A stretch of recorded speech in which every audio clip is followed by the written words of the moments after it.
we've gone through some experiences to get us to where we are in life now, and we've come through them with a couple of bumps and bruises, but acknowledging that we have built the experience and what we need to survive the storms and be grounded by our wisdom and our experience, rather than the external validation from someone else telling us whether we're good enough or whether we are good or whether we meet their standards. This is more about meeting our own standards. And this is part of that is self-regard. Like, how do we feel about ourselves as the characters that we have and the characteristics that we have, because who we want to be.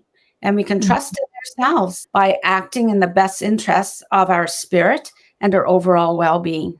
No, I love that. I love that.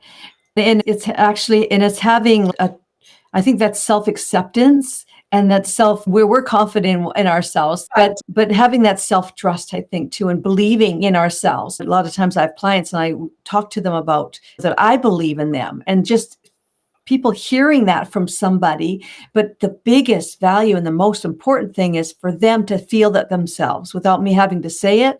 But also you want to encourage them along that route, like that journey of getting more self-confident, but more self-love and self-trust and belief in ourselves.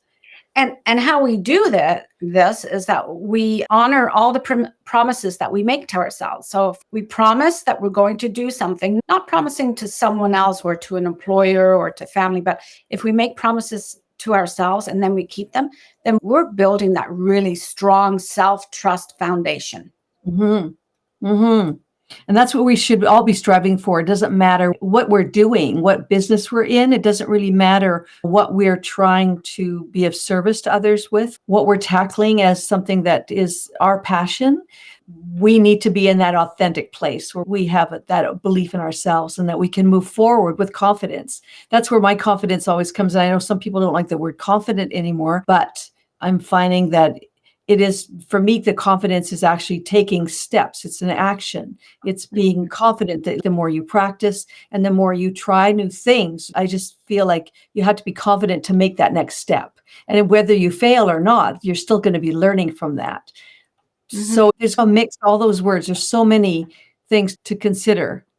I've heard of some people saying it's not about confidence either. It's about trusting that you can step outside of your comfort zone.